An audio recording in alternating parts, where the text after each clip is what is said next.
Comment reconnaître le mica en orpaillage? C'est le sujet que nous allons aborder dans ce podcast. Vous pouvez retrouver encore plus d'informations sur le site prospectiondeloisirs.fr, sans oublier de nous soutenir si ce contenu vous plaît. On dit souvent que tout ce qui brille n'est pas de l'or, ça veut dire qu'il ne faut pas se précipiter en pensant avoir trouvé la perle rare.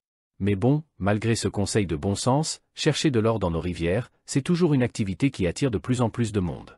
Faut dire que l'or ça se fait rare, encore plus rare que les diamants, donc ça rend la recherche d'autant plus excitante. Ceux qui se lancent dans la prospection le savent bien. Trouver quelque chose d'intéressant, c'est surtout une question de chance, être au bon endroit au bon moment. Vous voyez, pour repérer l'or, les prospecteurs doivent regarder différents indices et l'un des signes les plus fiables, c'est la présence de mica. Ce truc-là, quand on le trouve, ça veut souvent dire qu'il y a de l'or pas loin. En fait, le mica ressemble tellement à de l'or que pas mal de gens confondent les deux. C'est un métal qu'on trouve naturellement dans la croûte terrestre, il est tout souple et facile à façonner. Il se retrouve souvent mêlé à d'autres minéraux dans des dépôts aurifères ou des placers, qui sont super importants pour sa concentration. Et dans ces minéraux-là, il y a la magnétite, le quartz, la silice, et donc le fameux mica. Mais attention, faut bien comprendre que chaque source d'or peut nécessiter des techniques différentes. Par exemple, les rivières sont souvent le terrain de jeu des amateurs d'orpaillage parce que c'est là que les minéraux se concentrent. Mais bon, chercher de l'or dans les rivières, c'est pas une promenade de santé. Faut connaître un peu la science, la physique, la géologie pour comprendre comment les dépôts aurifères se forment, comment les placers commencent à se sédimenter. Avec ces connaissances de base, on peut déjà cibler les meilleurs endroits sans même avoir besoin de faire des tests avec des tamis et tout. Les placers, c'est un peu comme des dépôts de sable et de cailloux qu'on trouve sur les berges des cours d'eau. C'est là qu'on découvre la plupart des pierres précieuses, dont l'or. En fait, à cause de sa densité, il se retrouve tout en bas des dépôts alluviaux. Faut comprendre que les placers, c'est le résultat de l'érosion et ils doivent être assez résistants pour qu'on puisse les repérer même après avoir subi l'usure du temps.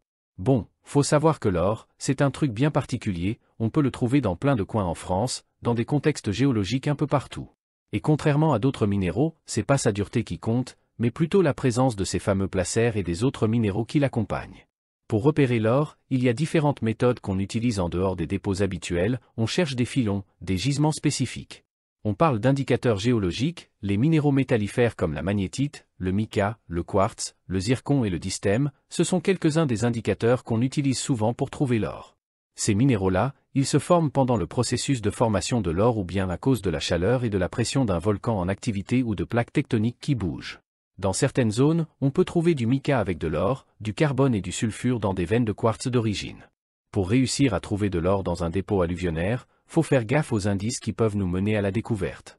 Et l'un de ces indices, ce sont les petites paillettes de mica. Ouais, ces paillettes-là, elles peuvent indiquer qu'il y a une veine d'or pas loin. Avec le bon matos et les bonnes techniques, on peut se servir de cet indice-là pour trouver ces sources d'or à l'état naturel. Mais attention, le mica, c'est pas le seul indice à surveiller, faut aussi faire gaffe au dépôt lui-même, parce que ça peut aider l'or à tenir le coup avec le temps qui passe. Le mica, en termes plus simples, il se trouve généralement dans les veines qui coupent le quartz avec le carbone et les sulfures. C'est un minéral bien utile pour repérer l'or, parce qu'il nous aide à suivre les veines de quoi. Le mica remplace le quartz dans les fissures minuscules des veines et on pense que ça se fait après que le quartz est cristallisé. Le mica sert aussi à cimenter les failles des fissures avec du quartz pour renforcer la veine.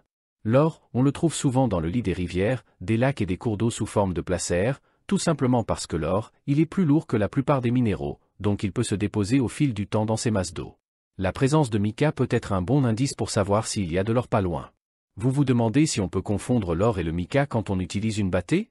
Eh bien, c'est vrai que le mica est souvent pris pour des paillettes d'or, pas toujours facile de les distinguer, surtout si le mica a subi des altérations. La plupart des détecteurs de métaux ne sont pas affectés par le mica près des veines d'or, alors on se fie souvent à notre vue pour les identifier. Mais heureusement, le mica et l'or ont des caractéristiques physiques et chimiques bien différentes qui permettent de les distinguer. Le mica est cassant et se désintègre en paillettes ou en poudre quand on y exerce une pression, tandis que l'or est mou, malléable et il se déforme comme du plomb si on le presse. Quand vous faites de l'orpaillage en nettoyant votre battée ou votre panne américain, vous allez souvent tomber sur du mica dans le sable. Et bien sûr, rappelez-vous que tout ce qui est jaune n'est pas forcément de l'or.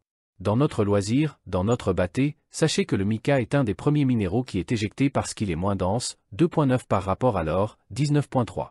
L'or pèse donc 6 fois plus lourd que le mica. Donc au fond de votre battée, dans le sable noir, il n'y aura jamais de mica. Et dernière chose, le mica peut ressembler un peu à la pyrite quand il est sous forme de paillettes dans les alluvions. Ça brille beaucoup, il a une couleur jaune très métallique, et il va bouger pas mal, voire flotter quand vous utilisez votre PAN. Tout le contraire de l'or. Donc, il faut être vigilant pour ne pas se laisser tromper.